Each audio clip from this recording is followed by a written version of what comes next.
Hello my friend, welcome to my channel Zip. I hope that you're well. So in the last video, it is of this project and of this section. And this one, we are going to remove functionality of resetting the game at any point, any time. Okay?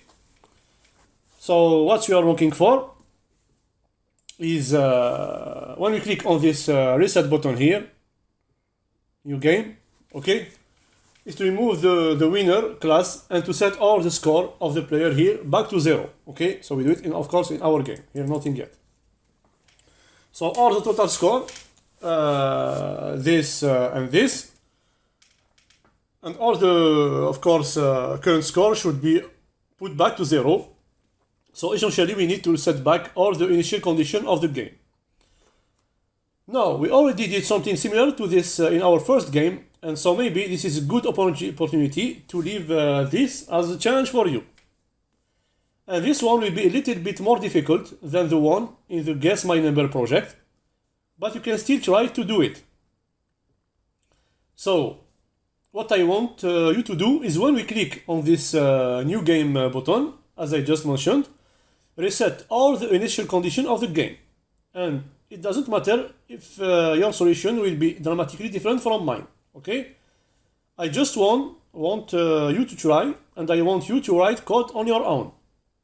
No matter if you will actually achieve the goal in the end or not.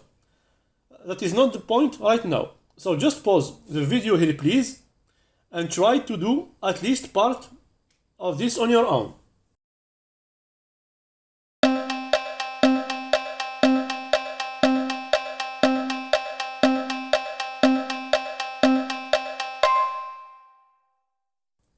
So hopefully you had a great time doing that, and so let's now go back together here and do it ourselves. So we need this, of course, we need this button new, okay? And so once more, we added an event handler on that. So let's do it. Button new dot add event listener, okay, and it's the same thing for an event. It is click and function, okay. So as I said, we need to reset all the score. So let's start with that. And I guess I already selected I think up here. So let's see. Yes, we have them. Okay, here is them. So that is the score element 0 and score of the element 1. Okay, so these two scores, we want to set them back to 0. Now actually, we already, I think, did them. I think here, yes, we have them. Here is them. Okay, in the starting condition. So let's just copy it, these two. Okay. And I will put them, of course, here as starting condition. Then we also need to set all the current score back to 0. So we have the current score is this one. Okay, this both. So we have also, where is them? I think we have do it. Current score or no? Some part. I don't remember. Current, where we use this? Nothing. Okay, so let's do it because we have don't do it before. So we start with this one. Current dot text content equal to 0, and also for the number one, current dot text content equal to 0. Good.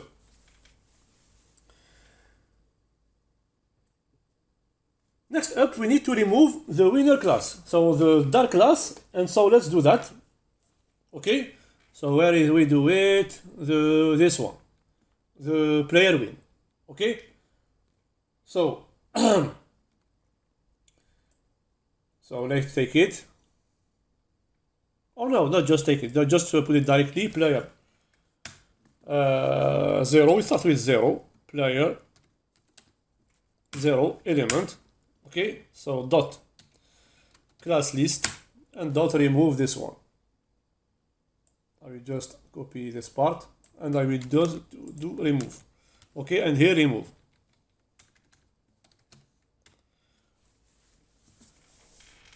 Okay, and of course we do not know which player won the game, and so we have to do this on both players.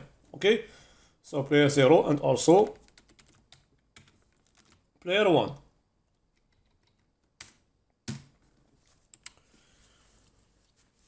Okay, and that's not a problem at all. So we already know that only one of these two elements will have this class, but we can still tell JavaScript to remove a class even if it is not there. So JavaScript will happily do that. Then next up, we also need to remove the active class on both players. Because again, we do not know at this point which one is the active player. So let's just remove them too. Okay, so here is it. Okay, here is the class.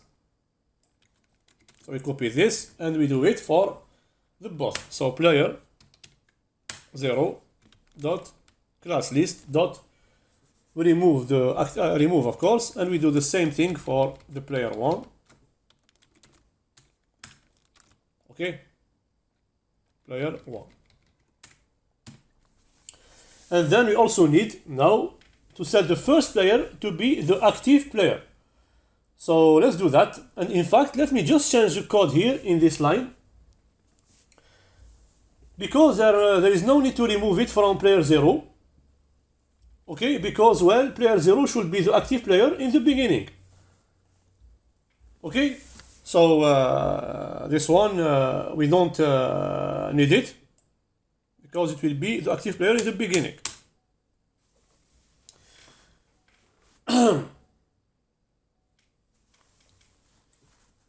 Okay, so it will simply, we added here player 0 instead of remove. Where is it? Instead of remove, I just put here added. Okay, because it is the beginning. Okay, so if it was already there, then JavaScript will not add it again. So just like with removing. So if the class is not there, but we are still telling JavaScript to remove it, it will not give us an error. Huh? It will simply do nothing. And if you added the class that's already there, it will not add a second one. And so here, it is not a problem at all. So even if the class is already there, by saying added a player active, we will not add another one. Okay? Good. And that's it for the visible part of the user interface. So we changed class here and we manipulated the content.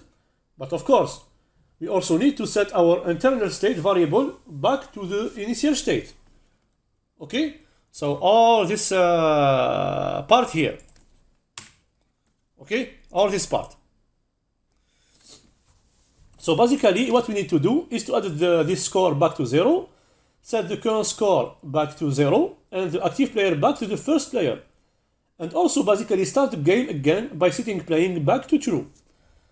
So what we should do here, so should I simply take this code and copy it to another function? And you already know the answer to this question, don't you? So of course not. Instead, we will create a function which contains this code together with the code that is already down here. Okay? Is nothing new. Okay? We will do it here. And then, so we create a new function with all of this. Okay? All of this variable. And I'm going to call this function const init as initialization. Okay, so I am gonna call this function init, which stands for initialization. So let me cut this code here. Okay, and put it here. So function for initialization. Okay, and now it is once again just the function that serves as a reusable piece of code, so we need to know argument here. Okay, so this is the init function which will initialize our game. And now we also want this code here. Okay, so all this starting condition should now be set here in this init function. So let's just copy this part. Copy it here. Oops, of course. This, okay. And now these two are duplicate. Okay. So already down we have down here. So this is the same as this and this. So let's remove it from here. Okay. So this is our initialization function. Now, when we do, we want this function here to be executed. We want it in two situations. So, whenever we load the page for the very first time, or also when that button is clicked that we were just working. All right. So of course we need this score to be 0 at the beginning, together with the current score and the active player, and all of that. Okay. So we used to have this code outside of any function, and so it was executed right when the file was loaded. But now this code is inside of this function. And right now we are not calling this function here at any point. And so this code here, will not get executed at the page load. Okay? So if I am going now, I am trying, of course, if I am going to the application, I load. Okay? Now my new game, as you can see, I have nothing. So you will see nothing happen. And so that's because, I will come back to the JavaScript code. Our initial variable here are not set. So also I have made something here. Sorry, I have made something worse here. Here I have let the declaration of variable, so I remove this one. Not yet. Okay.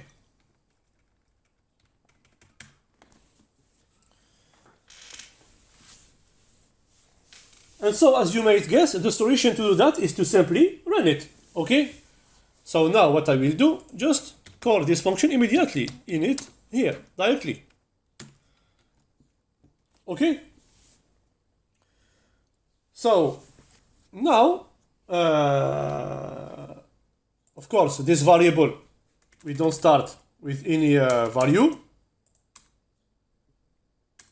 like this, and this one like this. And so now we are back to looking normal, and our game normally should work. So let's try with our game. What is it? So let's reload, and here we are normally in initial state. So let's see. Oops. Roll the dice. Nothing happened. Oops. Why? Why nothing happened? Let's see. Assignment to constant. Okay. So I have an error. So maybe I have made some errors. Yeah. Yes. Yes. Yep. So let's change that. Now let's let it to 0 again. Let's see now.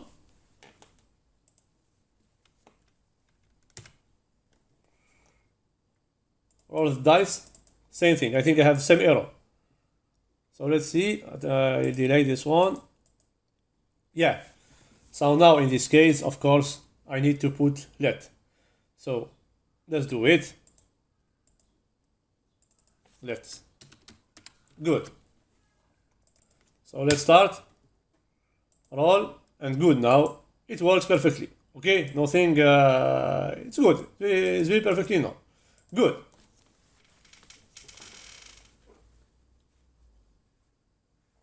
So now the game is running, okay?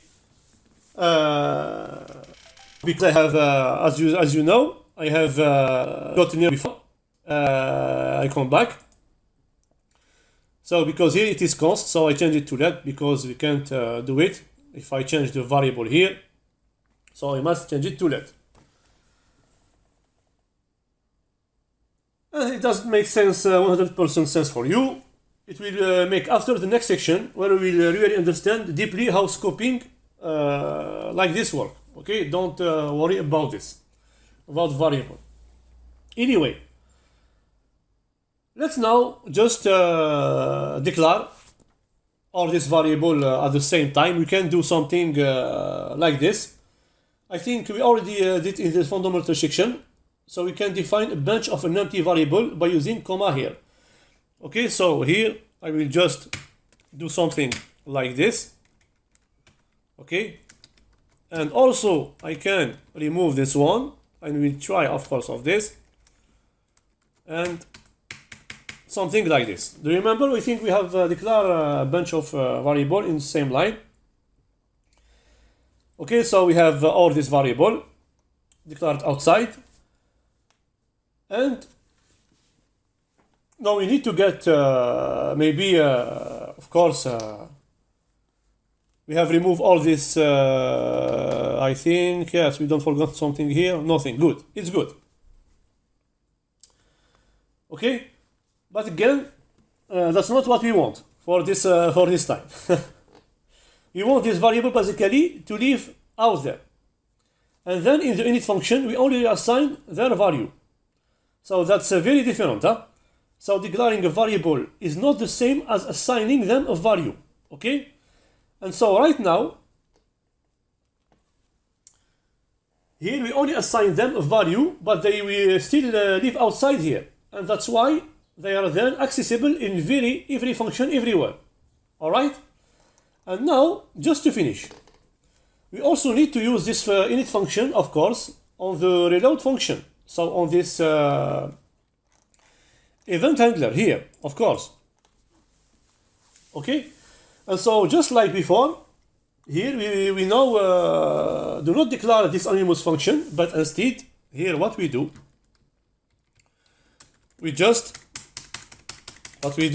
remember, we just use the init function like this, which again is really just a value. And so it is perfectly okay to pass this value into this other function. And just keep in mind that we do not call this function here. Huh? It is JavaScript who will call the init function as soon as the user click on the new button. And so now everything will work just fine. So let's test. Okay, our game. So normally here I don't have an error. No, there's no problem here. So remove. Not a problem about icon. So let's play. Roll the dice. Good. Oops. We switch. No problem. We switch. 6, 8. Hold. Hold. No problem. As you can see, hold. Oops. A lot of one here. Hold. Good. It's play. As you can see, indeed, the game works very well. Okay, and now we can test the new button now. Good. Indeed, it does. And you can restart the game just like this. Okay. As we click the new game button, everything is back to normal. Player 1 is back to being the current player. Alright. Great. And with that, we actually finished the game. Almost finished. Let's see the 3 hold here to back to actually just to not 20. So as I said, to 100. Okay, so this is a limit here on which we want this game to finish. You can change, of course, depend 2000 what you want. So, but with that, the game is ready and feature complete and good. So I hope you are happy with it. So congratulations, great job for making it to the end of this section. That's already a really great achievement, and I hope that you can see that you already learned a lot of new stuff here.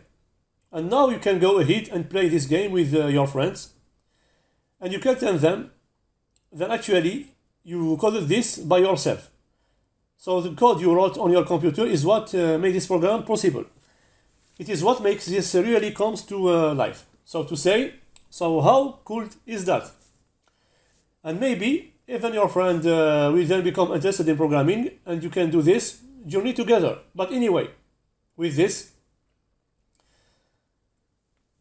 we now really finished the fundamental part of this course. And once again, I really hope that you can see that you already learned a lot of new content here in this last couple of hours. So congratulations once again, and I will see you in the next section, inshallah, which is really, really important, because there you're gonna learn how JavaScript actually works behind the scenes. So take care of us. Don't forget to subscribe to my channel Faisal Azib, and to follow me on Instagram, faisal.checo, and visit the website in practice and share. I tell you goodbye. Wassalamu alaikum wa barakatuh.